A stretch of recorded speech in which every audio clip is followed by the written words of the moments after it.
everybody. Welcome back to the 10th floor. It's me, Matt. Hi, everybody. It's Kat. Hey, hi, hello, hey there. Get on out of that waiting room. Get on out of there. The air conditioner's broken. It's getting too hot. I sure hope you haven't been in that waiting room for 3 hours. Oh, the waiting room hasn't been open for 3 hours, thankfully.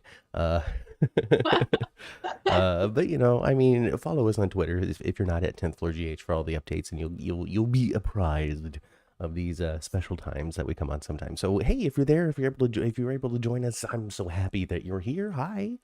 Chandra here. Chandra, of course, leading the army. Making sure that everybody gets safely into the elevator. She's a really good leader too. Kelly's in here. Who else is chatting so far? Chandra and Kelly. Mary Woods. Hello, Mary. And Sandy. Hey, Sandy. That's so far. And Susan. Hey, Susan. Hi, everybody. So far, that's it. But that's okay.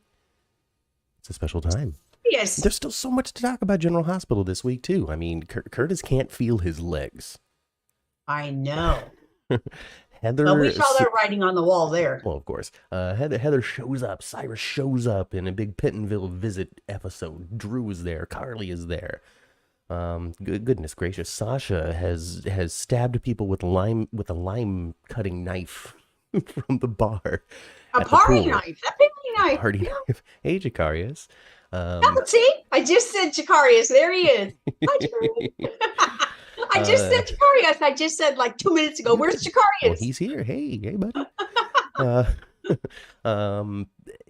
So lots of stuff, lots of crazy shenanigans happening this week on General Hospital. Lots of reaction happening out there in the fan world. Lots of updates too as to what's going on with the production of General Hospital going forward as well. So heck, let's start with that. We know everybody's on strike, supporting the WGA and SAG during this. Hopefully they get what they want and very quickly, so everybody can get back to work, entertaining us, and mostly continuing to make these executives the millions of dollars. It's not like they're like, hey, stop making so much more than we do. They're just saying, pay us more, please. So anyway, while that's going on, we're in a transitionary period, officially completely understood as of now. We are getting into non-normal writers, putting these words in the mouths of your favorite General Hospital characters. Ficord writers, scab writers, however it is you want to describe them, are now the ones that are penning the story. But however, like starting like right now, huh? Starting like right now, like Monday or something like that. Yeah. So that's definitely happening, but, so we know that filming is at least 5 weeks ahead of time. Mm-hmm. But script writing is even more ahead of time than that. Yeah. And we also know that they had just come to the end of the outlines that were written by the head writers when we were at the convention, which means even though we are getting written by new writers, the outlines that they are working with for the time being are going to be from the original head writers. So they don't have to think about storyline. They just have to fill in the lines. They have to fill in the lines. At least for the next, I guess, month or so until they run out, or this next month of shows. Now this is all confirmed, all right? And we don't work for General Hospital, okay? Don't take this as gospel, please. But from our understanding through the conversations that we've had, that people who do work. I'm sorry? They don't care about us either. But from our understanding from conversations that we have to people who do work for General Hospital, they came to the end of the outlines convention time, which was only 2 months ago. So we're getting the words from the new writers. Story beats should still be from the outline of the original people, at least for the next month or so. And then who knows what's going to happen in Port Charles. And then they're going to have to think about story. Now they're going to have to continue it on their own. Yeah. Or the strike could be over, but more than likely, at least for a little bit, even if the strike ends quickly, don't you think that they're about, where they're going to have to come up with something soon? Yeah, definitely. 100%. They're absolutely at a point where they're going to have to come up with something. Mm-hmm. I mean, they had to start coming up with something 2 months ago. Mm-hmm. So that means that soon that something is going to be on our air. Yeah. Mm-hmm. So I don't know. Last time this happened in Soap World, it was a big what to do. It was a big thing. Like all kinds of crazy, nonsensical things happened. I mean, I don't Yeah. know. I don't remember. I wasn't watching at the time, so I can't tell you of like my fondest memories of these weird, strange things that happened during the last writer strike in Soapland. Mm-hmm. Oh yeah. I wasn't. I do remember the writer's strike, but I wasn't. I wasn't thinking about it like I do now. Mm-hmm. Yeah, yeah, yeah. I don't know. It was a completely different soap watching world back then. Yeah, and I was, and and now I'm talking to you about it. Mm-hmm. Which is prompting more thought. Yeah. Where before I was just pretty much a You consumer. were just consuming it. You weren't That's analyzing it. You weren't thinking about the right. greater meaning of anything. Exactly. And I've not in the past viewed television like you, where you have always kind of done that naturally, Mm-hmm. or I did not. Mm-hmm. Right? Thank you very much, Krista, for the official contribution. Writer for the show, Shannon Pace, posted on her private Instagram account that stuff starts on July 25th, Tuesday. That's what I read. Yeah. That's what I read this morning. Exactly that. And the Suds in the Squared Circle is here with us in the chat. Hey there, Benny from Suds in the Squared Circle. He says that Bob Iger from CEO Disney, owner of General Hospital. I guess he said that actors and writers are all replaceable. So I guess this thing probably isn't going to come to an end anytime soon. Well, I hate to think that. I don't want it. I don't want either side to dig in their heels. Well, I mean, when it comes down to it, there's a lot of focus on the writers and the actors who are striking, but we also need to keep in mind the hundreds upon hundreds upon hundreds of other people that don't get job opportunities right now. Set builders, designers, makeup, wardrobe, transportation, all that kind of stuff that would be making a buck off of this don't have any productions to be working in right now. So there's a very, very, very big ripple effect in this. So there is. Yes. Yeah. Anyway, that's our weekly contribution to Strike Land, everybody. Let's get into Soapland, okay? Because like we said at the top of this thing, so many crazy things happen in Port Charles this week. Hey, Krista. Some crazy things did happen. Crazy things did happen, but let's talk about casting news. Let's talk about Molly. Let's talk about new Molly. Okay, let's talk about Molly. Talk about new Molly. What do you think about new Molly?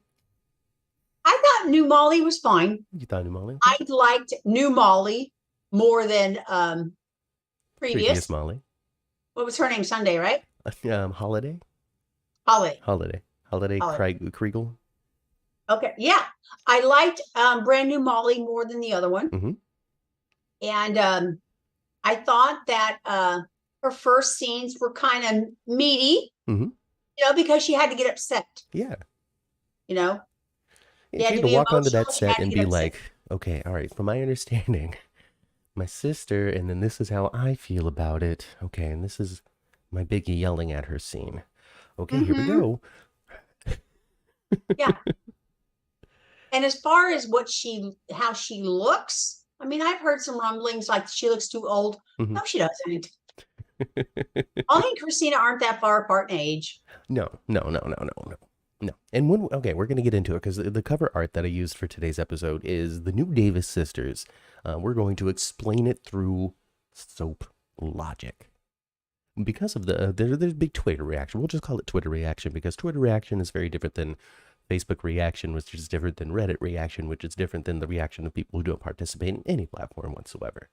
So Twitter reaction was very focused on the age of the actress who was playing Molly. It's unfortunate, because even at the convention they were talking about ageism in Hollywood, and it's very difficult as a soap actress to find that pocket in which, you can work. The three actresses actually at the convention. It was it was Finola Hughes on that panel. Joe Love had nothing to say about it. But it was Finola and then, other seasoned actresses. I don't remember exactly who they were at the time. But they were all very grateful and lucky, or felt very grateful and felt Lynn very was lucky. up there that time. Lynn was up there. Lynn Herring, yeah. that they had found their niche in soaps and these established, well-loved characters that have lasted the test of time and have carried their careers through the decades and have had content for them at every different little stage in their life, whether it be the young ingenue into the mother, into the grandmother, or into the, whatever it is Yes, that GH needs for them to play. They're super those happy about characters that. have grown. Yeah, yeah. So that's a super wonderful perspective on their part, and it's just unfortunate to see the realities of that, the things that they might have experienced, or not even might have, but definitely experienced in their time as actresses in soaps. You know, um, and so it's sad to see. It's sad to see because I thought she did a great job. I When it thought comes she did down too. and when it comes down to it, this is Molly from here on, now until they change their minds. This is a Oh, permanent recasting of Molly well, Davis.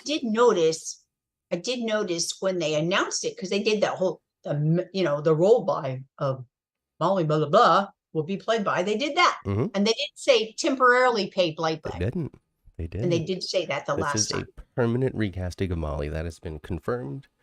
It's this is who it is. This is who we got. Like it or not, this is the face of Molly going forward. This story, like it or not, is moving forward as well. Well, I like Molly 3 better than Molly 2. How's that? Yeah. Yeah, that's fine. That's fine. That's fine. And okay, when it comes I down do. to it, and explaining this into soap logic, why is this? Okay, let's just state facts. Let's just state facts here. None of the Davis sisters are in their 20s anymore. These characters, with their new actresses, have been Sora's up from being mid 20s and late 20s to early 30s, 33, I did not 34. I did not think about that before, but I think you're because I don't think of Sora as in Adult form, right? adult years. Yeah.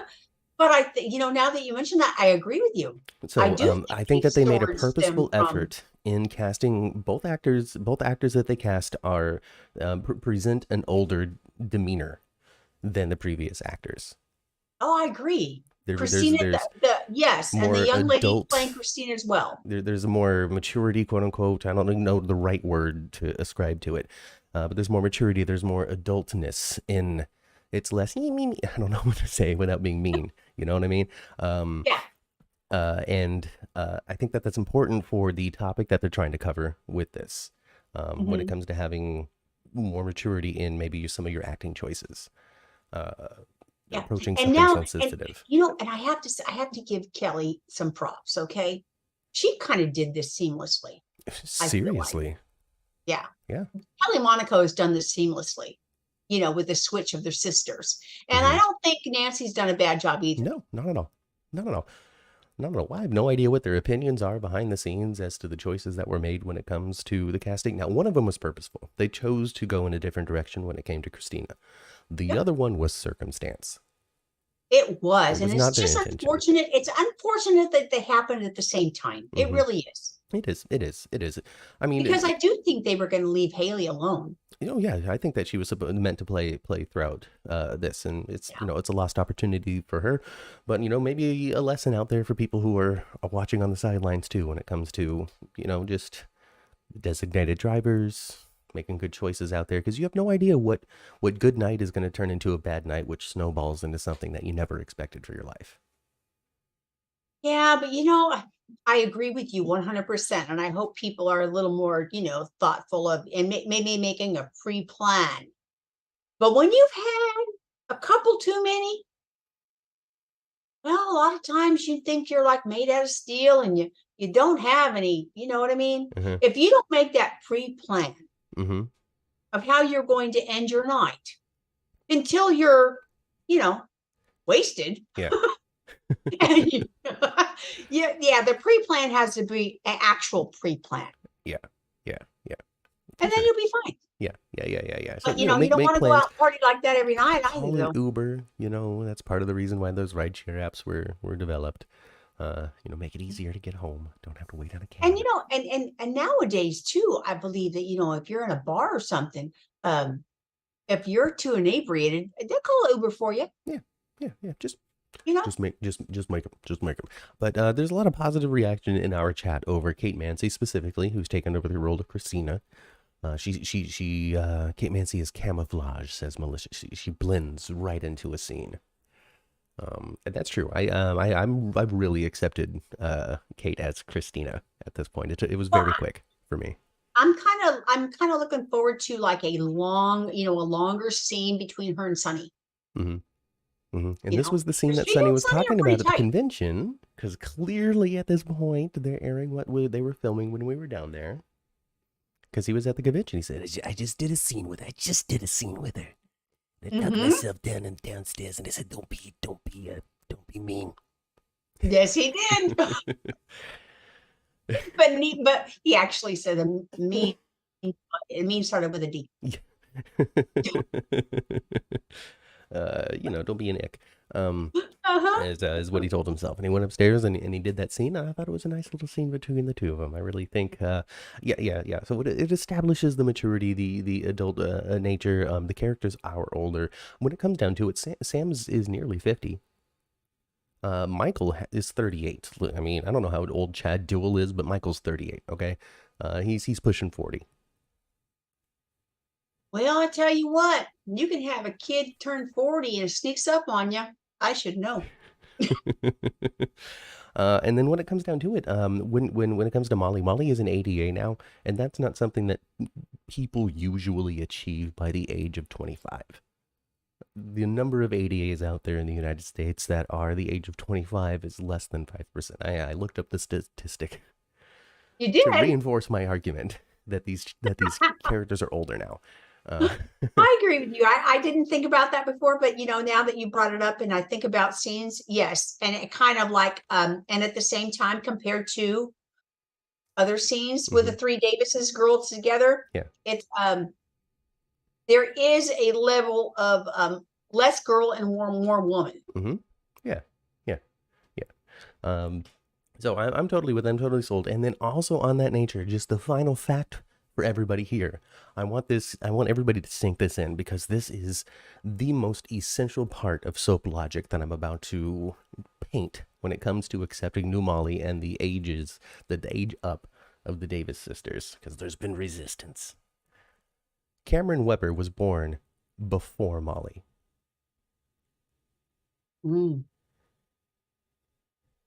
Cameron Webber was born in 2004. Molly was born in 2005.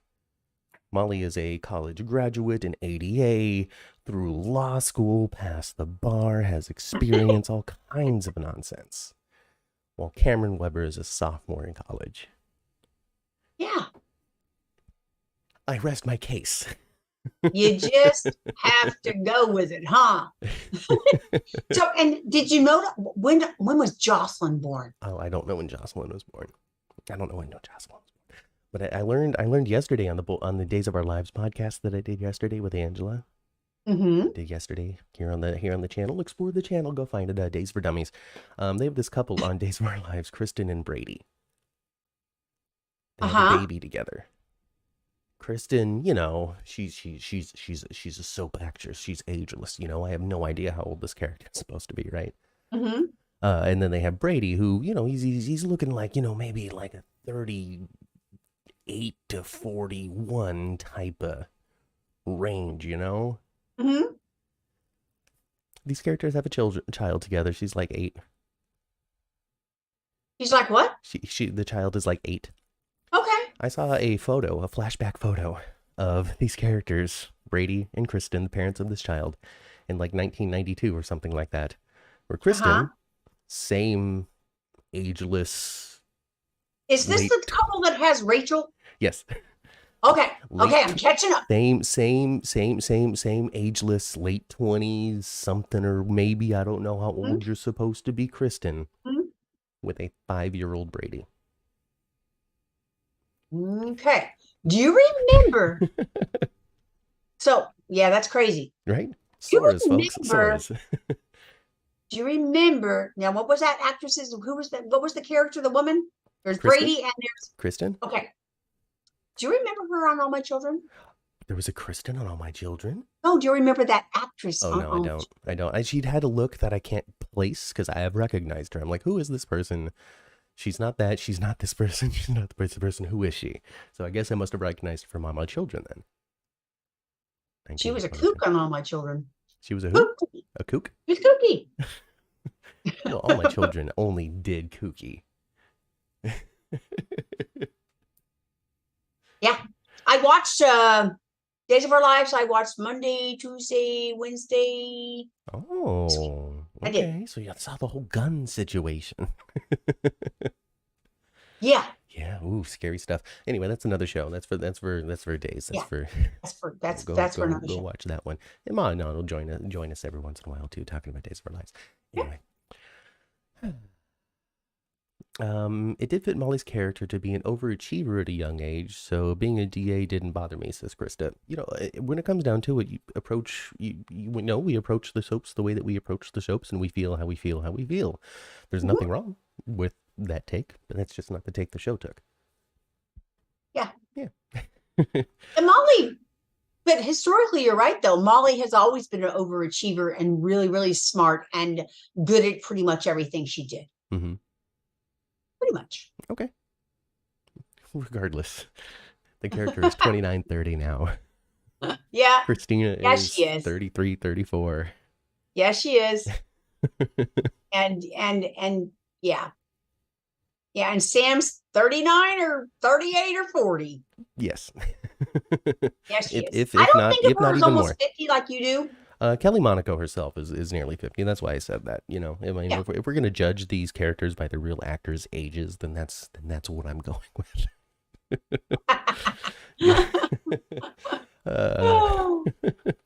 JT had to TJ had to go through medical school. They're the same age. Okay. Yeah. But, you know, that's been something I've said before. You can be a doctor. You can be a doctor. In a second. A lawyer or a nurse in no time. In no time at all. Well, you know, I mean, if Molly has already somehow skipped Cameron when it comes to previously being younger and now being older, all of those years in high school between TJ and Molly, you can just say we're from different actors, a different time, a different story, and not the one they're telling now. You know, when they were teenagers,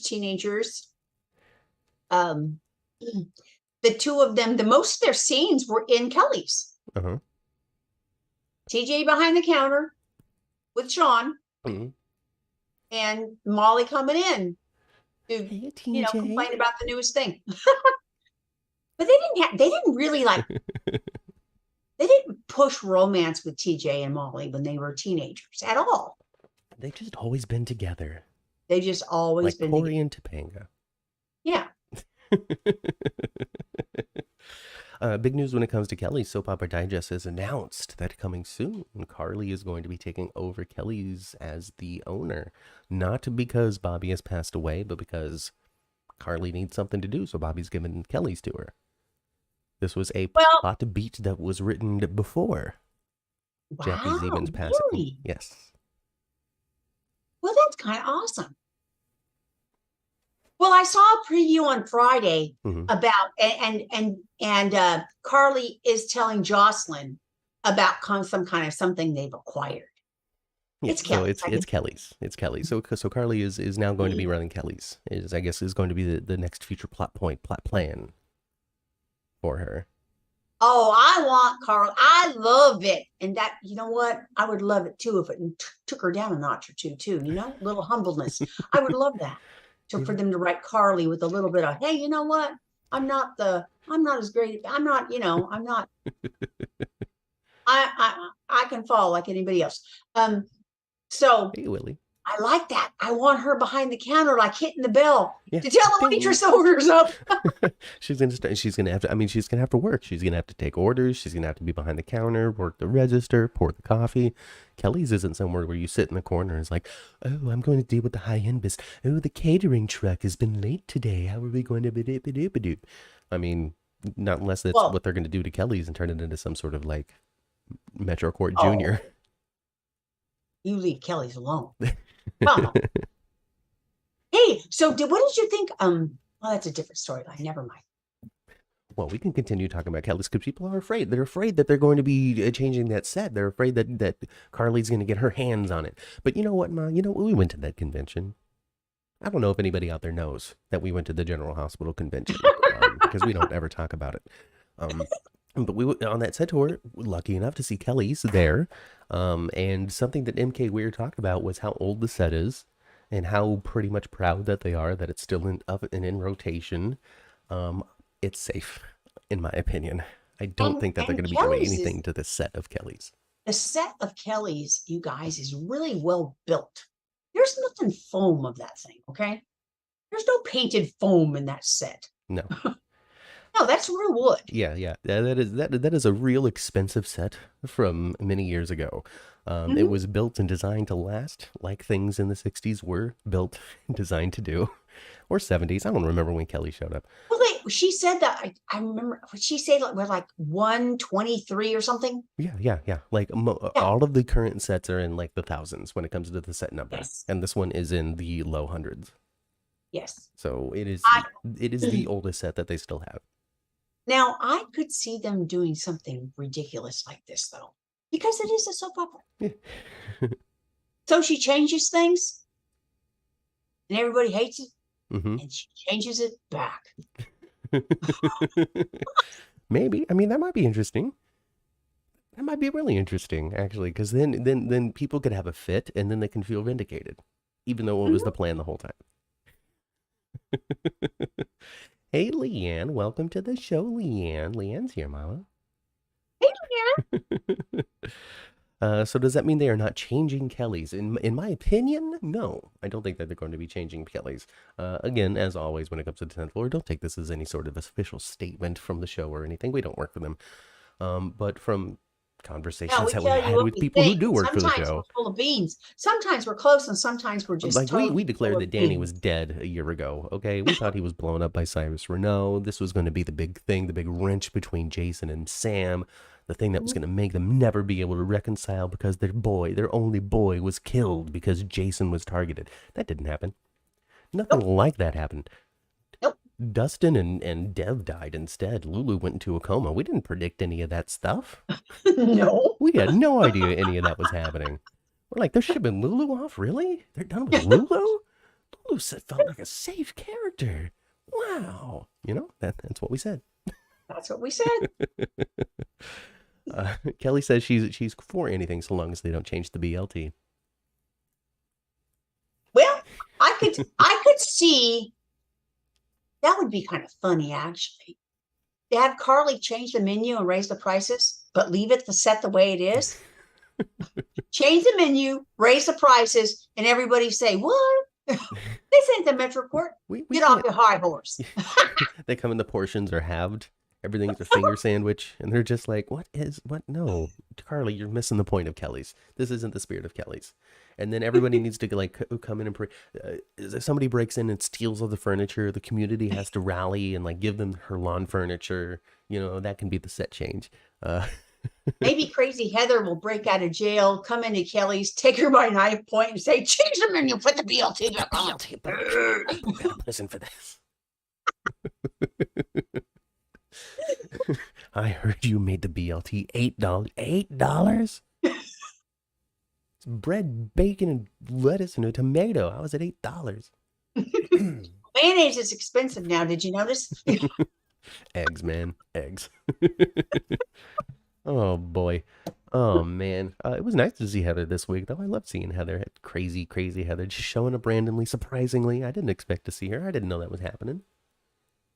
No, I didn't know it was happening either. And, we only saw her because her daughter decided to go visit her. Well, yeah, I guess she's suddenly has the fires of finding out what happened to her, or connecting with her, understanding her family, her past. Something has been rekindled inside of her from seeing the files in Alexis's office. Yes. And Alexis, pretty much setting all that straight.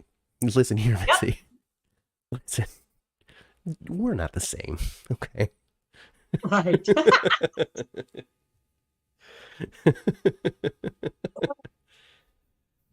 I mean, intense. And I'm starting to think that Esme's starting to remember bits and pieces. She might be starting to have some fuzzy, tangential, Right. weird understanding I'm of getting the things. impression that perhaps because she said something this week about how she felt about somebody.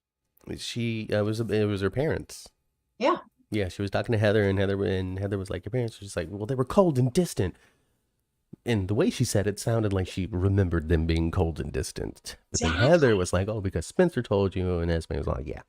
So, yeah.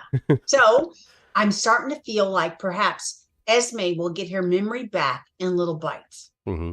Little flashes here and there. Bites, and not necessarily a rush of memory. I remember all kinds of things, but I don't remember the crimes that I committed. So you still shouldn't try me for them. I promise I don't remember doing those things to you. I promise I don't remember how putting. And did you notice they got a new set for Pittonville? So that's, I don't know if you caught this, because again, this is what's airing when we went to the convention. So there's a lot of references there. When I was standing in the bathroom line, I was talking to the person, and I'm like, "Oh my gosh, this is so exciting! This is the hallway that y'all use sometimes." And it's the hallway with the pipes in it, and it's kind of like this weird, like, industrial alley type of looking thing that leads into to where they keep the sets. And so we were standing there waiting to use the restroom, and I'm like, "Oh, this is so exciting! This is the alley." And she goes, "Yeah, we actually just used that room right there, which is actually a Grey's Anatomy break room. It's their little outdoor dining area that belongs to Grey's." They said we actually filmed for the first time ever, just filmed something in there. And it turned out to be the Pittonville, I guess, group visiting area. Not the secure one. Little round tables? Yeah, not the secure one with the phones, but like the open one. Yeah, the open one. Like the low security one. Yeah. So I guess so I think that then the lower security, the one where they don't have to like keep everybody in the handcuffs and the foot cuffs with the guard guiding them in and out with the phone. No red phone. That goes to show, though, that Cyrus is earning status, favor. I don't know, good behavior might be earning him different perks that he didn't have before, if he's now allowed to visit in this area. Yep. Like, and evidently he can just walk around when he wants to a little bit. He was just sitting there chilling at the end of it, wasn't he? It's like reading a book. Seems he has a job. But what is Cyrus's job there? You know how everybody has a job when you. I thought he worked in the library. Didn't he work in the library? Yeah. Or he was in the library. Okay. So maybe he's got the book push cart. Maybe. Maybe he's got, that kind of pushy job. But then, that also gives him a lot of access. That gives him a lot of friends. That allows him to sneak shanks to Drew in a Bible. Yeah. Well, I'm all for more Cyrus Renault. Always for more Cyrus Renault. I mean, we can call it Cyrus Renault's General Hospital for all I care. It's like the Happy Days when they wanted to call it the Fonzie Hour. Sandy says she doesn't trust Esme. Her memories are coming back. So yeah, you got confirmation there out there. Brother Uncle Ponytail, says Kelly, who is snowing people. She says, I believe that's a Canadian expression for lying through his teeth. So I guess we're going to find out if and when he gets out, which hopefully is sooner rather than later, because I think we need more Cyrus Renault outside of jail and interacting with more people. We got hallucinatory Cyrus. Yeah, we sure did. Is that a word, babe? Hallucinatory? Yeah.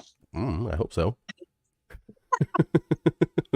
Hallucinatory is probably the correct word, not hallucinatory, but whatever. Don't come here for the news. We got a hallucination Cyrus. We got real life Cyrus, but what we don't have is Cyrus and Laura having scenes together, and that's what I want more of. No, because they're so good. They just light everything up, and it's so brilliant, and it sparkles, and it sometimes. All right, let's just the 4th of July. You got the sparklers, right? Yes. You light the sparklers. And nowadays, it's like with smoke. And then, it barely spits little sparks out. But it's mostly smoke. Right. Back in the day, you lit that thing, and it was a tiny little firework, man.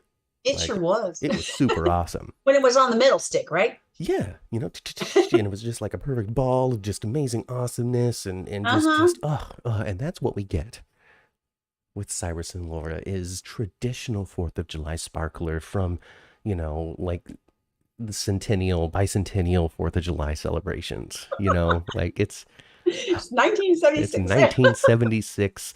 You are, 14 years old with a sparkler in the hand. Well, and I was 14 years old I in know, that's why I 1976. said that. 14 years old with that sparkle in your hand, rolling your eyes because you're just too cool for this now. But you were doing it. Mhm. And it was a memory and it was magical. And then that's just it's Cyrus and Laura for me. How's that for an extended metaphor, everybody? Well, I can't wait for Laura to come back and JPS too. Oh, look at that. Chandra, thank you so much. Hallucinatory of resembling a hallucination or inducing hallucinations. It is correct. Oh man, I was just picking on the kid. Well, the chat's backing me up, Mama. How Oh, about I guess that? so. Leanne wants to know if recording Sasha breaks HIPAA, yes or no. Yeah, I don't know. See, this is a tough one for me. I would imagine if he shared it with anybody, for sure. But psychologists often will record a session, will they not? Yes. But So they weren't in a session environment. no, he was definitely he pumped her up for full of drugs. He was coercing her into saying some sort of nonsense so she Mhm. could get locked up in the lonely bin, just like she's been done. Happened to her. Would I tell you Well, he what? took it to an That extreme that Gladys didn't quite expect. Gladys just wanted her to act as like she did back when she blew it on the A other home and show. heart. Yeah, she wanted her to She be like, wanted oh, her to have Liam, a meltdown. Liam, oh, Liam. She didn't want, she did, yeah, She didn't want her to be annihilated. no, she didn't intend for her to stab Cody, for her to be shipped off to Ferncliff, all of that kind of stuff. And when it comes to what's happening next with Sasha, anything is still in the air when it comes to Sasha, and especially when it comes to what's next when it comes to this particular plot line, because everybody's out there going, oh, well, this is it for Sasha. We're not going to see her because she's going to start her maternity leave and have her baby that she already had 2 months ago. I know. And so that doesn't sync with the filming schedule. And then on top of that as well, I have it, on very good authority that the scene that Sasha shot stabbing Cody was the first scene that Sasha did after having the baby And returning to work. and returning to work. So any sort of break to have this child has already been done. And then on top of And that is obviously, she did not take a bunch of time off. no, I really think that her filming schedule allowed her for her to have the time that she needed. It's not like her character was up to much physically before. Um, Being a pregnant actor, it's kind of easy sometimes when Mm-hmm. it comes to the accommodations a show can make for you. On top of that as well, after or very recently, in like the beginning of July, they took an extended filming break as well. So Mm-hmm. any sort of like, bonding time that she might have wanted to have could have been baked into there. And then we also know from the convention that Jackie Zeman is still credited to this day for creating a very mother positive environment at General Hospital, which Yes. makes it easy to bring your kid to work, to have the Yes. time off that you need, to go to an appointment, to schedule your filming around whatever it is, Little League games even. And Yes. that is because of Jackie Zeman's influence. The popularity of Bobby Spencer and the importance of Jackie Zeman paved this path. It did. So Sophia Matson doesn't seem to necessarily need to take any time off. Does that mean that we're going to still see full-time Sasha? I don't know. I don't know what's written, but it's not They necessary. might super off the Ferncliff and leave her there for 2 or 3 weeks, and not even show her. We No, don't know. no, but we could also have No. something like Cameron Matheson. Clearly he shot some stuff before leaving Yep. because it's not like he flew back over to film one day with with Laura Wrighton and go back to Hallmark Land. That would have had to have been Yeah. done ahead of time. You're right. Ooh, Melissa, I like this. Gladys and Cyrus, the Pittonville love story we need. Cyrus is able to reach into the heart of Gladys and redeem that twisted, broken woman. She doesn't mean to be as bad as she is, folks. All of these people who are like, I can't wait for Sonny to shoot this B word, need to cool your jets. I don't want Gladys to be shot, but no, I know I don't. But honestly, with what she's done, I just don't see her being redeemable. I really don't. No, She to definitely needs to me, go to town, though. Get that out of town. whether it I be don't your think she needs to die. daughter-in-law, whether you be your daughter-in-law or the daughter that you gave birth to, Mm-hmm. that's effing with your kids. And she's willing to do that. She is willing to do that. I just don't think she needs to die. She can be shipped out of town, absolutely. I'm totally for that. I don't know if she needs to be like necessarily stabbed No, on purpose. On purpose. Maybe she can accidentally die. I'll take an accidental death. I don't want Gladys to die. I want her to even be able to come back someday. Yeah. Or this and that. But man, I want what to happen, what I said last week. I want Sasha to get well enough to tear her down verbally. Yes, and hopefully that'll happen at Ferncliff. I'm hoping that we get time in So. Ferncliff of her realizing what's going on, of people coming to her aid and stopping that evil Dr. Montague from continuing his evil assault. All of that stuff. Now, if someone kills Dr. Montague, I'm good with that. Oh, I'm good. You're good with that one. And just like that crazy doctor that was all trying to feel up on Liesel. Yeah. Scotty stabbed him. Oh, it's just a little knife. Chandra agrees Gladys does not need to die. But Leanne's going to find out. She's going to reach out to her court TV attorney buds and find out if recording that session with Sasha was right or wrong, or illegal or HIPAA or what. Thanks, Leanne. It wasn't okay. I don't know. I think that it was just. But I love the way Diane marched there and told him, oh, I love Diane. That's exactly what I was going into, too, because it allowed an opportunity for Diane to Diane all over that room. Exactly. Don't answer another question. Turn that recording off. I'm her attorney. I outrank you in this situation. Her legal rights are way more important than whatever the hell it is you're doing in here. I'm just totally into it. Loved it. I loved it too. And I loved the little scene between Robert and Diane too, realizing they were on the same side right now.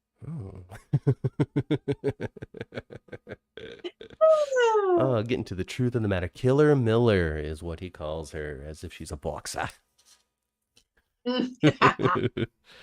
Killer Miller. Man. But she walked in, she did her thing. She did her Diane thing all over that thing. She all over that place. She took control of the situation, which is what she does. Even when Sonny thinks he's in control of the situation, Diane's still in control. Yep. She's like, and he was relieved too. He had a shade of relief over him when they said Diane's in there with her. Didn't he? It's gonna get out of there. It's gonna get out of there, okay? Now that Dr. Montague really needs to die. Oh, goodness. Yeah. Well, he is the evil, terrible doctor who really is just taking advantage of his position, his just authority over the situation, whatever it is that you want to attest to it. There's a lot of people out there that are very unhappy that the storyline is happening just because they feel as though it's not an appropriate approach to what could happen when you're seeking help for mental health and all of that kind of stuff. But, just a quick reminder that... Yeah, I can understand that. I didn't think about that before, but I kind of understand that. I get it. But then also, at the same time, it's General Hospital. Evil doctors have always existed. What's the difference between Dr. David Hayward's, saying you have cancer so you could so he could push you to do something and say, I lied about it the whole time, versus this, But, like I said earlier at the top of the hour, the show is what it is for you. There's no wrong way to feel about it. Anyway, it is hard to see Sasha go through so much, though. That's why we want to see her, come out of this thing on top. Yeah, after the last thing that happened to her with Brando passing away, we wanted to see something triumphant for Sasha, and she immediately went into the storyline of Gladys stealing everything she has. Yeah. Well, and not everything yet. She just wants to continue to have access to it, just so she can continue to gamble. It's way out of Gladys's control. Yeah. Way out of Gladys's control. Gladys has messed up so bad, this snowballed in a way that she was not anticipating or wanted. But, girl, Gladys. Yeah, I know she you know, feels. I know she feels terrible now. I You think can what's see it on his ultimately, face. ultimately, this is what I feel. This is what I feel is going to happen. The guilt is going to overtake Gladys to a point where she confesses to what's been going on. There's going to be, I want it because you know, Sasha realizes, you know, Gladys is visiting Sasha in Ferncliff. Sasha's just like, you did this to me.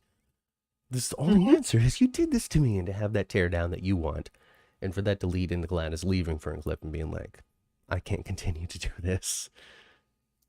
Right. And then maybe she has to go away because Sonny puts her into protection to protect her from Ms. Wu. And then we never see Gladys again. That's why she can never come back to town. That's why the character is done for. That's why we don't need to dust her off ever again. Is because she's forever in hiding. Like Aiden. Yeah. Curtis should have never let that woman use that back room. He really needed that file on his dad because his dad just wasn't saying nothing, and Jordan wasn't going to break the law for Curtis anymore. Yeah. Vinny from Suds in the Squared Circle podcast wants Austin to be Todd in disguise. Witness protection, Todd in disguise. I do not. However, I was actually thinking about this.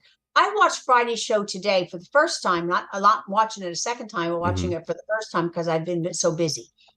And I was thinking about how the character of Austin has changed since they first showed him. Significantly. The different chapters of Austin have been so different. There's no doofiness left in him, is there? Not right now. That innocence that sort of kind of existed with Austin. That silly fun. Yeah. Silly fun is gone. It's not I there wouldn't anymore. even trust Austin to be in the same room with Leo for very long now. He's changed a lot. This is Sonny's right. Sonny's right to be like, there's something wrong with this guy. He is right. There is something wrong with this guy. I can't wait to see it. I think there, even though I know Roger, it's always the same thing for Roger. Yeah. They always put him in that same little niche. They tried to not. They do. I mean, we saw that they tried to not, and ultimately they had to, in their opinions, I suppose. You know. But you know, Roger, you play bad so good. It is. You know, it's the. How do I describe this? How do I say this best? It's like that.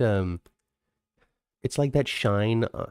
No, it's weird to say because it's not a real comparison, but it's like shining up something dirty, that you can still see is kind of dirty and gritty, but it still is shiny. You know, it's like that. That's what he gets. That's what Todd was. That's what Franco was. Is just this dirty person that's been shined up real nice, but not turned up sideways and stuck up somewhere. And actually, they've been really smart about how they wrote it, where they're actually calling out the chapters. Yeah. Well, he tried this and it didn't work with the Quartermains. Then he tried with Maxie and it did, you know. Yeah. All his different ways to get in somewhere.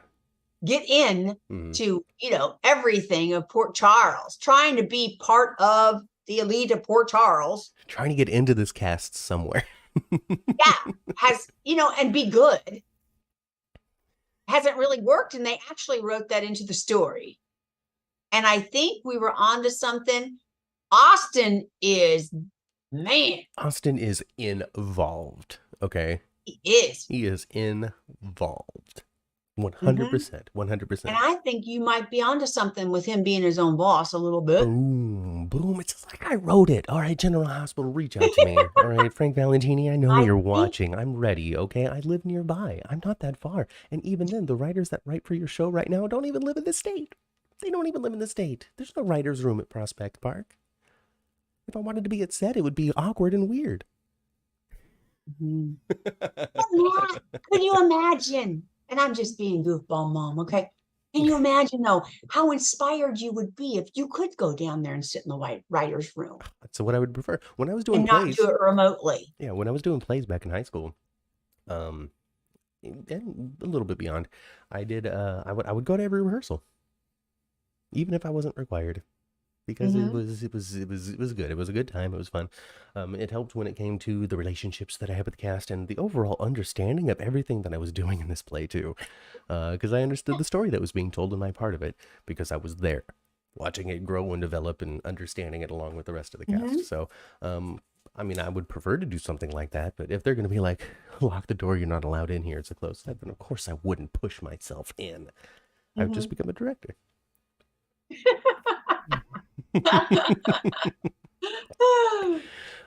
Dallas Gatlin Holt, evil twin. Yeah, that's what it well is. I am really interested in what he's going and who he really is and what he's going to do, and I love the scene between he and Sonny as well. It was, I liked it with the four of them at the table. The girls were so uncomfortable. Yes. So uncomfortable. Especially, I've never seen Ava drink her martini like this before, you know? Like, she was just like... Yeah, very, very, very uncomfortable. She is in a very uncomfortable spot. You know, there's been commentary Both too. Of the girls were terribly uncomfortable. Well, I mean, because Nina, I don't know, just, you know, Nina. Well, I mean, at this point, I think Nina would love to see Sonny and Ava just get along, you know. Yeah, you know, it's like she's nervous hang out a little bit. There's just so much she's nervous about, and a lot of it's her own doing. You know, so you know.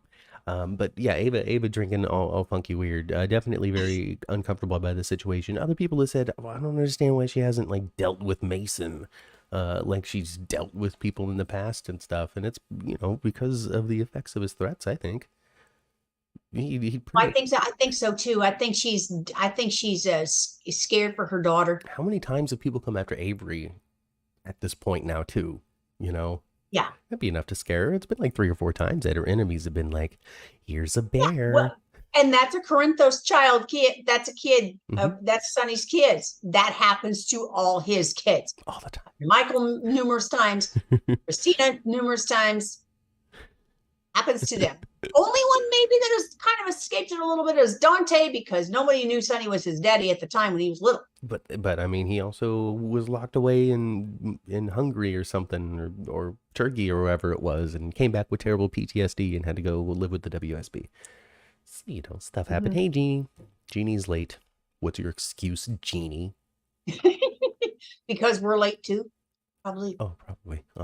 Chandra said that Ava with that knife, though. LOL. It's true. And there's that Ava that everybody wants to see, right? Where she's like, yep. I'm sure a doctor's going to need that hand, right? Yep. I like it. Yeah, you're totally right when it comes to Austin. He's totally different now. He's way more pushy with Ava than he ever was with Maxie. With Maxie, he's like, oh gosh, maybe we should just go out. And with Ava, he's like, the beats of Austin are... You're such a beautiful woman. You know? It's a lot. He was tender and boyish with a Maxie. Yeah, you know. And with Ava, I mean, it's different, you know. And Ava, like, she kind of like, you know, she told him that, you know, we're not together. We're not a couple.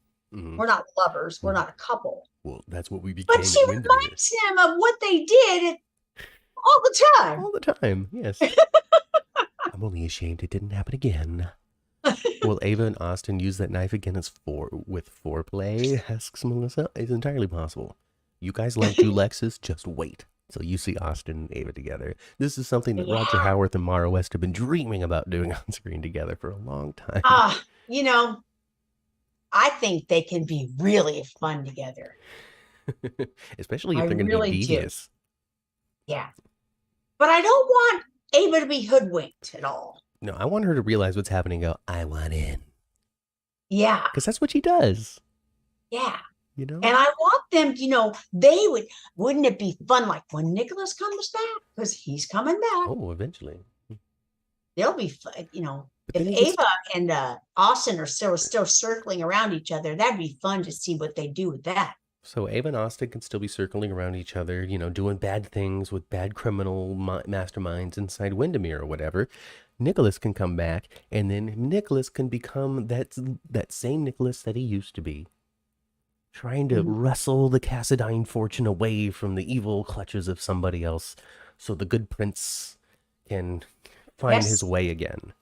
Yes. You know, that's something they can do. That's the story of Nicholas, really. And that's what they could do. They could do it again. They could say Nicholas lost his way and now he's trying to find it once again, always battling back that Cassadine darkness that took over him for a number of years. Yes. They could do it. Usually Laura's part of that. Yeah. You know, Jeannie Francis is just on break. She'll be back. She could talk some good sense into Nicholas. I'm hopeful that we get Nicholas back when Laura comes back. I mean, we're not going to have Valentine until she comes back, and, you know, that's missed. Mm-hmm. That's really missed. Could you imagine Georgie challenging Austin now? They're two peas in a weird pod. It's true, Chandra. Now Austin would just like give her like this death stare, and she'd be like, "Oh, my namesake was killed by somebody like you," and then runs away. Yeah. Are you sleeping, Georgie? Georgie? My most special friend? Hey, Liz. Nicholas is going to go for Ace and find out that Ace is Spencer's baby, says Melissa. Well, okay, all right, let's do it. I'm gonna put a poll up, everybody. Spencer, the daddy. Yes or no? I think so. Ask the community, people in chat, people watching right now, everybody, go ahead and vote. Even if you're not watching, if you are watching, log in, vote, let us know. Yes or no, is Spencer really the daddy of Ace? Let me know. Let me know what you think. Let me know what you think. Mm-hmm. Because, you know, Ma thinks that they got drunk and forgot. I do think that. Yes. Yes. Now, if she gets her memory back, she will not forget. And she'll be, oh my. But I think he was wasted. He was wasted. He couldn't even walk that night. He was very, very drunk. Yeah, maybe part of his body worked. I don't know. Leanne shouts, "Bring back the parapet." Leanne, I've got good news for you. Leanne, I've got great news for you. They are airing what they were filming when we went to the convention, and the parapet was up. I would imagine very soon we will have some parapet scenes just for you, Leanne. Yep. Just for you. So when they come up, remember us. Remember that we told you. Remember to be excited over that fact, and then tell everybody that the 10th floor spoiled it for you. All right, and in the poll right now, 67% of the people who participated said, "Nah, Spencer is not the daddy," but 33% says yes, he is. So 1/4 to 3/4. I think maybe he is. Hey, Creative Christy. I don't know, but I can't wait to see all of it. It's all intermingled too, you know.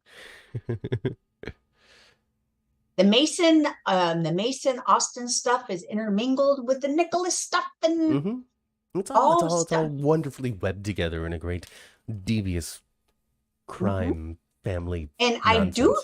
I do think from, you know, I'm going over to Esme now.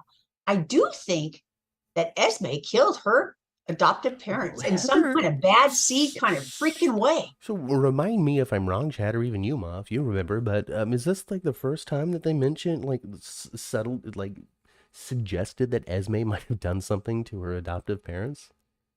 I think so, because I think there has been opinion out there, because as viewers, though. I feel like this is the first time that they really said something about that on the show. I think so too. Because even the nanny was afraid of Ryan, not Esme. And Maggie never insinuated ever. No, never, not once. That Esme had anything to do with her parents being gone. So I do think that Esme did something to them in a bad seed kind of way.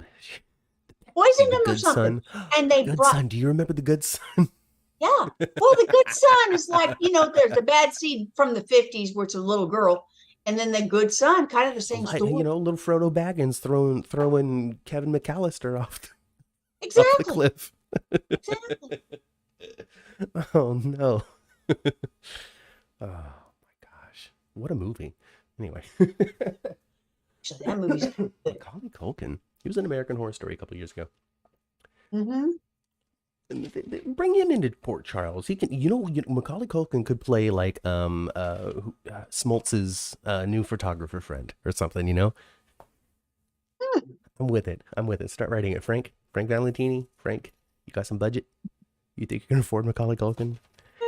You might bring Probably in, not. people of my age group to come watch your show. If you put Macaulay Culkin in it, they'll be like, Macaulay Culkin's in a soap. I gotta check that out. Come on. It rolls right off the tongue, too. That's not a challenging name to say.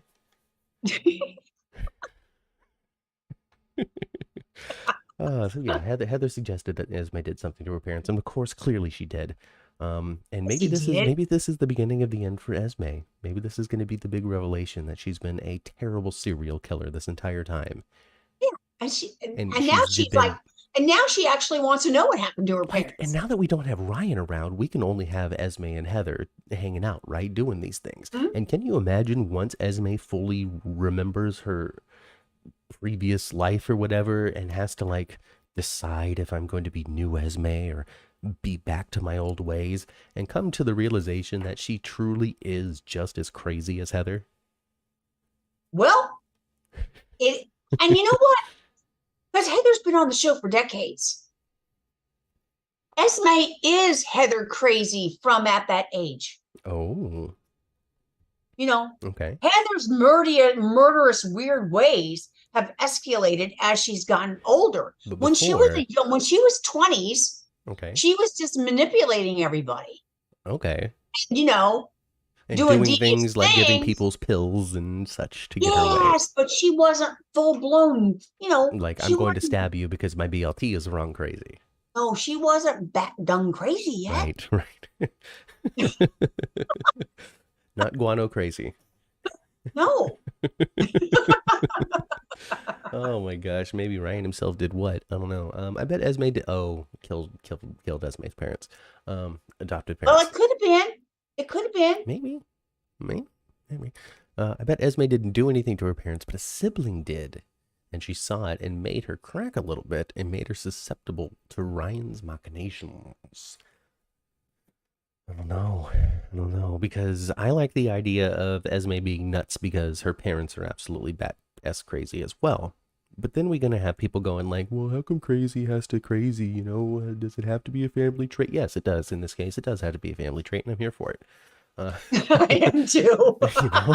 That's my stance here at the 10th floor.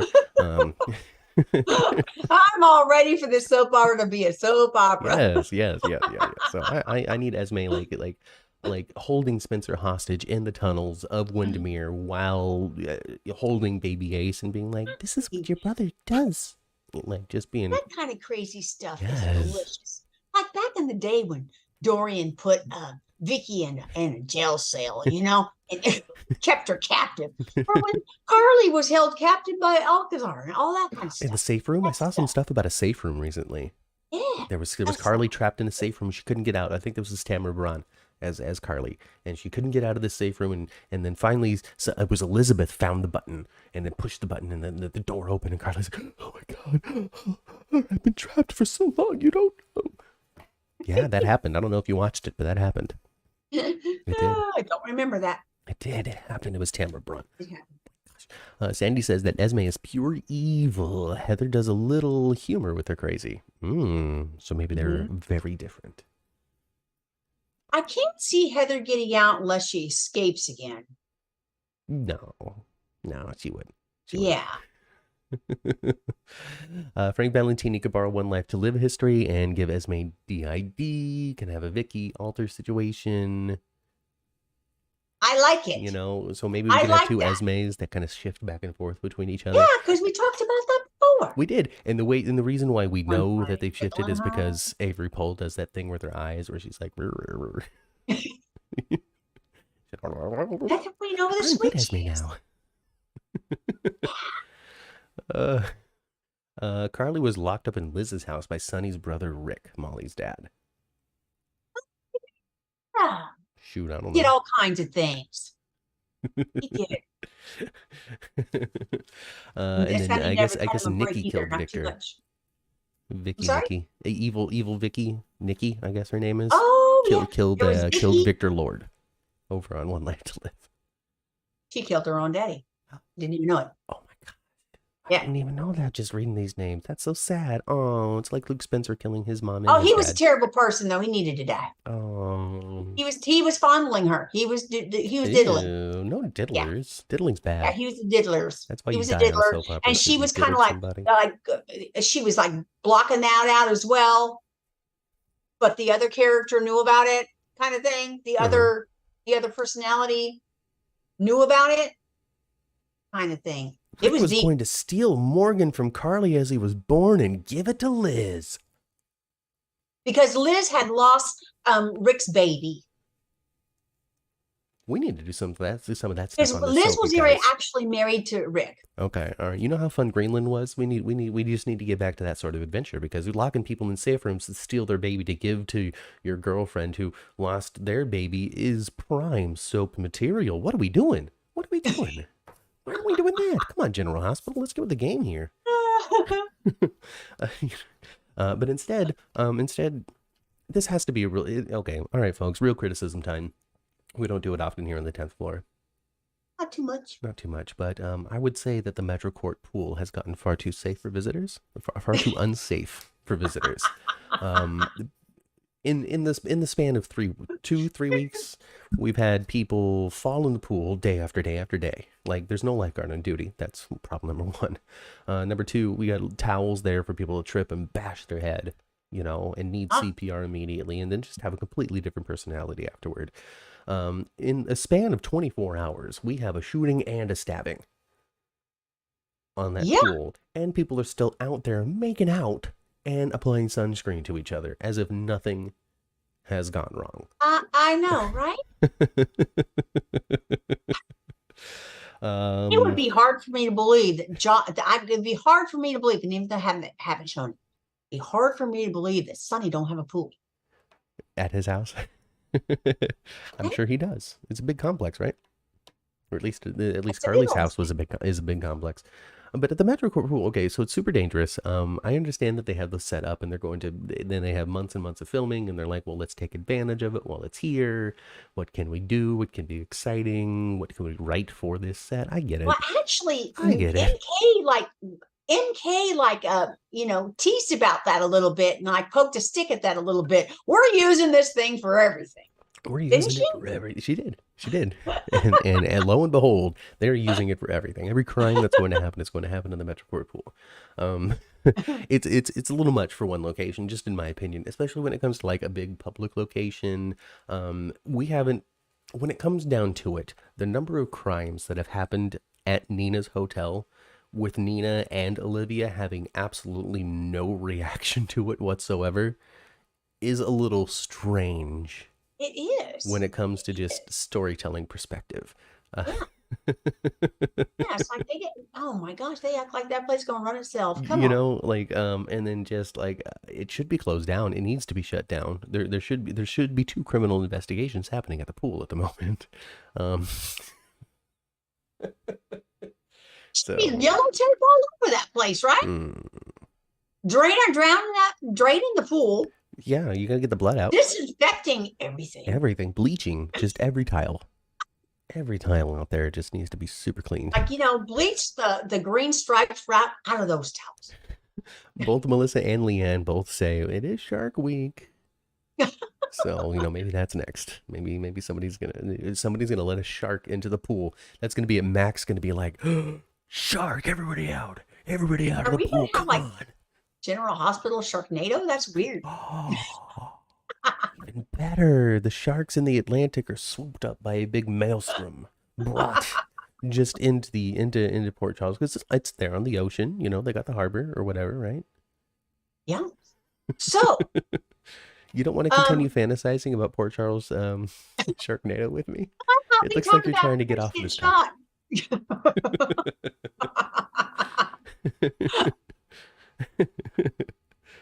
So, Matt. Yes. Curtis can't feel his legs. Curtis cannot feel his legs. No. He cannot feel his legs. Curtis is paralyzed, it seems, for now. Yes. I imagine a Christmas time miracle recovery. It's all right, Curtis. Just get out of that chair. Just get up and walk. Reunite yourself with your family. Your daughter and your wife need you.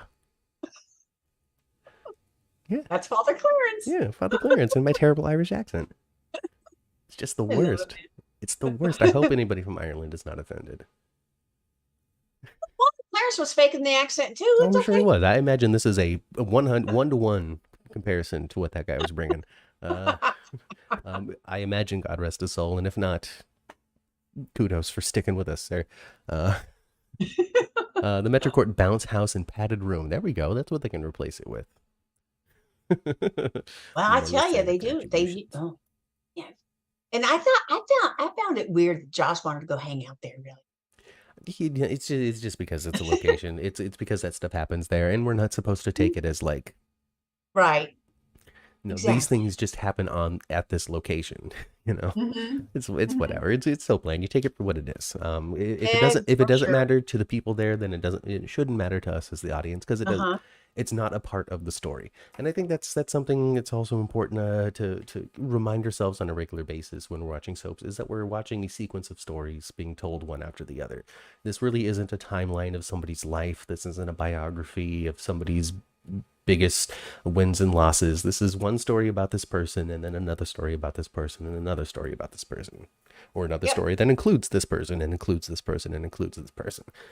So when it comes down to it, taking it one after the other, and expecting story 15 to honor what story 1 did and 100%, uh, perfection Continuity. is Yeah, kind of a big ask.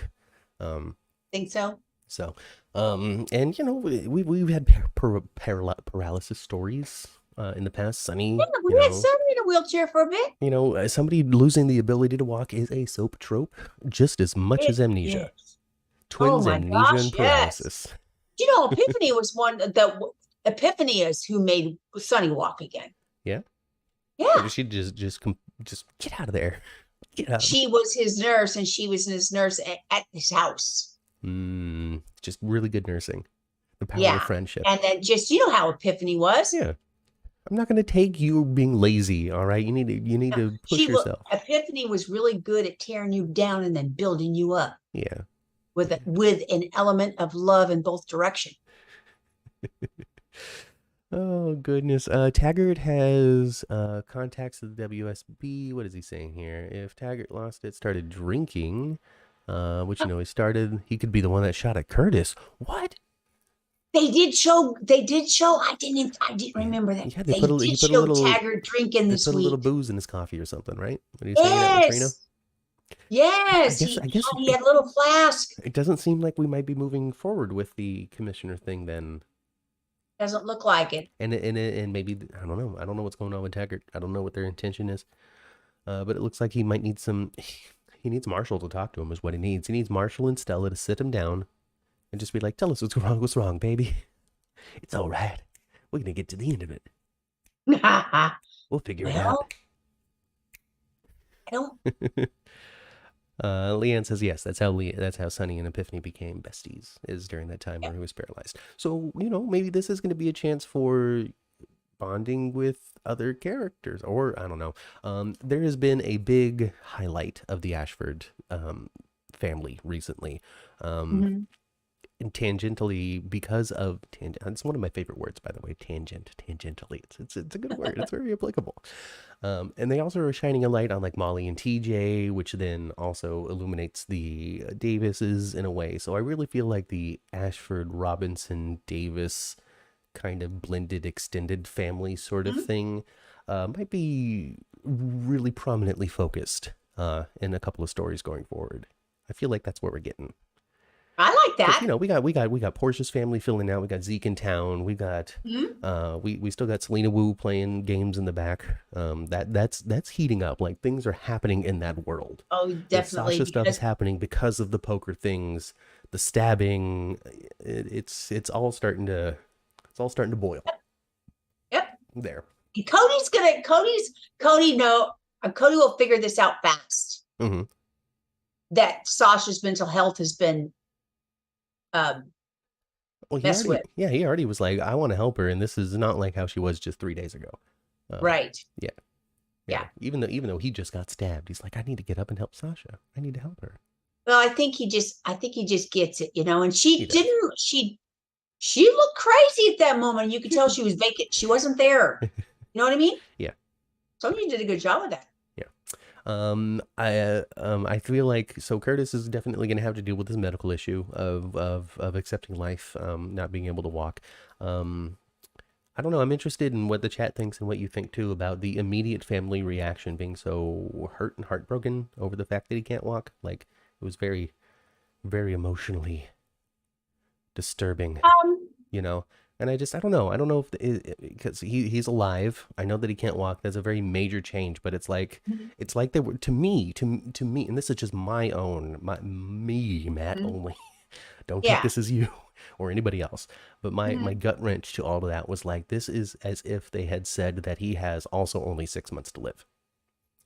You know, Mm. you can't walk and you're dying. And they're like, Yeah.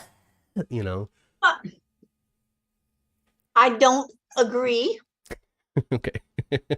Um, because I think the moments where they were showing that kind of like brokenness over the situation were supposed to be when the moments of being alone.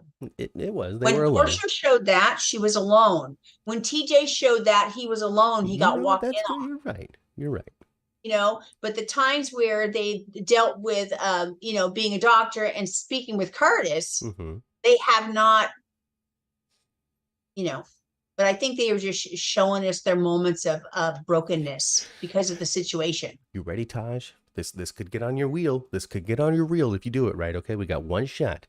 You're one shot. You don't have a highball glass to throw. That is Maurice's thing. You cannot have that. But make your choices. What are you gonna do? Bam. Yeah. It was nice. It was nice. You're totally right. It was isolated to just them. It was just their moments of just of their dealing with Yeah. it. Chandra says, yes, Yeah. this news is traumatic.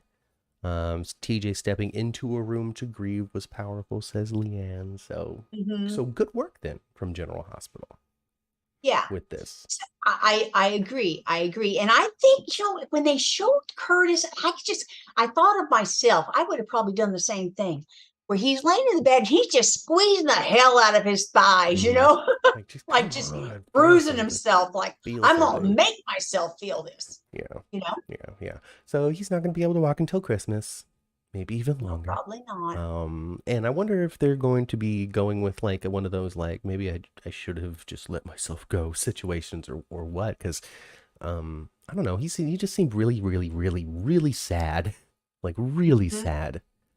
I think he's just shocked, Yeah, you know? yeah. I don't know. I He don't didn't know. know with what happened to him. He didn't even know he was in danger in Nah, that day. we one moment he was walking toward Portia, and the next moment he was waking up not being able to walk. Yeah, he was pretty much, Like, oh, Jordan, yeah, Portia, and just Zeke all together. This can't be. exactly. Turn Ooh. around, seeing Portia, and that was it. He was not like, he wasn't on no adventure or nothing. TJ out there throwing Today. bedpans for his reel. There we go. He doesn't get a highball glass, but he can get a bedpan. Good work, Melissa. But I wonder how they're going to do it, though. I wonder if they're going to wind up like him being like, I know he already had the scene where he said he was going to work, work, work to get better. Mhm. I want therapy now and stuff. I wonder if they will have him just like totally be angry the entire time that he's in that chair, Yeah. or will he like just embrace it as this is how it is and be like strong and confident in it. You know what I mean? It's going to be the anger until he finds the confidence, and then from the confidence, he'll be able to walk again. You're probably right. I don't know. And Maybe Father Clarence will visit him at Christmas time. just get up and walk, Curtis. It's not that hard.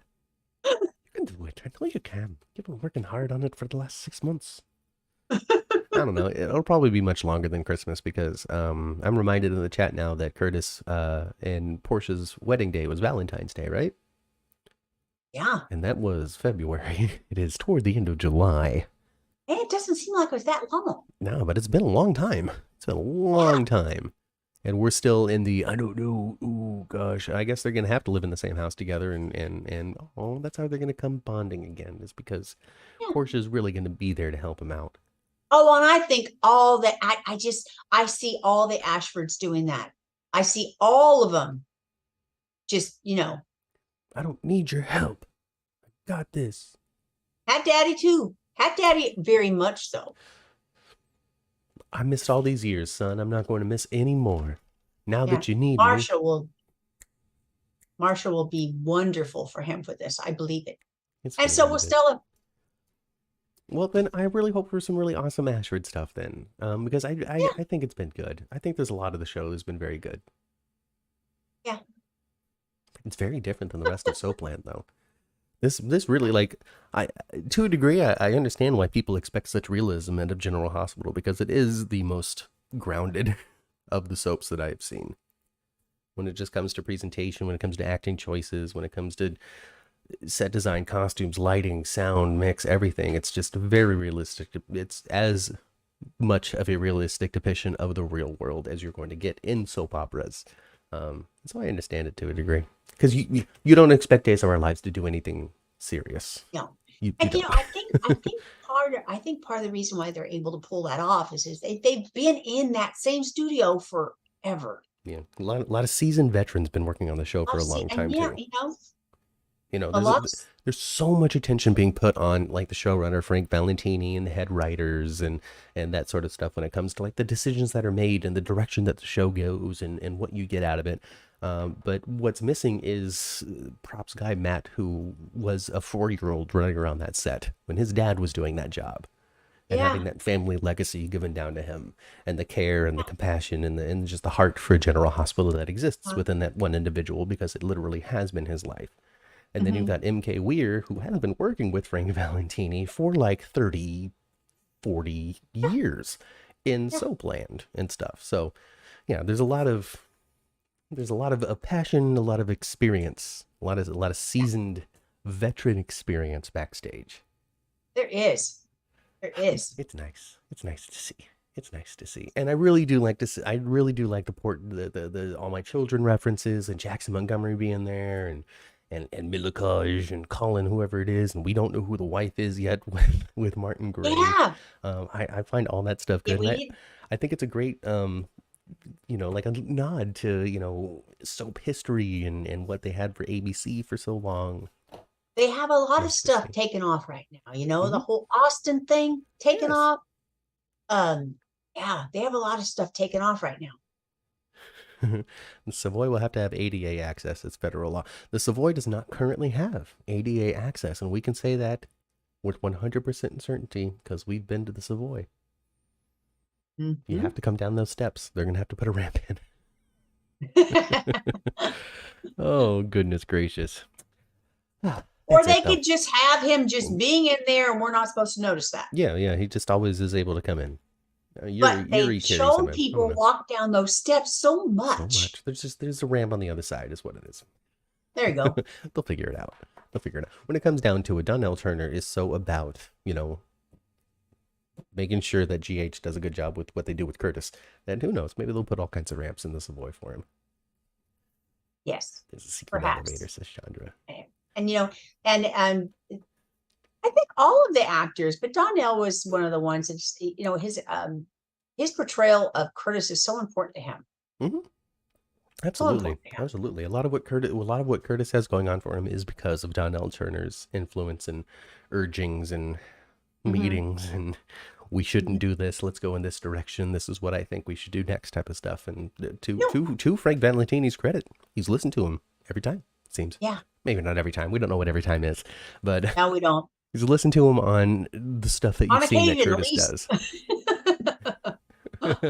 He didn't get that one love interest that he asked for. He said, I only want one love interest because I don't want to kiss a bunch of people. He did say that, didn't he? But he has two. He had two now. Yeah. But I think what he doesn't want is he don't want to be a cheater and be he doesn't want to be kissing some new actress. It's just a him choice. It's just because I personally do not want to do this. Not because he kind of did that already because he's kissing on Jordan about a month ago. Well, whatever. Maybe he's just used to it. What he didn't expect was that Jordan was going to be recast 3 times, and he's going to have to wind up kissing a bunch of different people anyway. Tuck and roll Curtis. I don't know what that means. I don't know what that means, but I know that I'm going to get on the elevator. And I'm going out of here. That's what I'm going to do. All righty. Let's get on the elevator. You can stay if you want. Like always, I offer you. Now I'll get on the elevator with you. They should have made Curtis a priest. I don't understand what you're doing today, Melissa. That's why I'm walking away. I'm walking away. I'm getting into the elevator.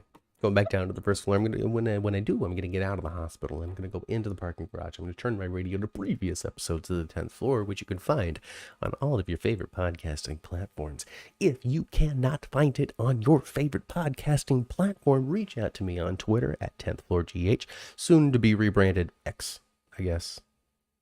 Elon Musk is crazy. Okay, I know whatever. about that. Okay. Elon, if you want to call Twitter X from now on, I'm going to continue to probably call it Twitter. Anyway, you can follow us on Twitter at 10th floor GH, 10th floor GH, and send us a message there. If you can't find our podcast, I'll point you in the right direction. All that good stuff. You can donate to the show if you would like at buymeacoffee.com/10th floor. Lee Dempsey recently did for us. Thank you very much, Lee, for your contributions. You could do so too if you want. You don't have to. It's not required, but it does help keep the server space running and all of us happy and able to do stuff and bring this show to you. What else? What else do I need to plug? Oh, like the video. Yes. Like the video. Like, subscribe. Subscribe to the channel. Comment on the video if you're not in the live chat, or if you come back for the replay and relive some of the memories, leave a comment at that point.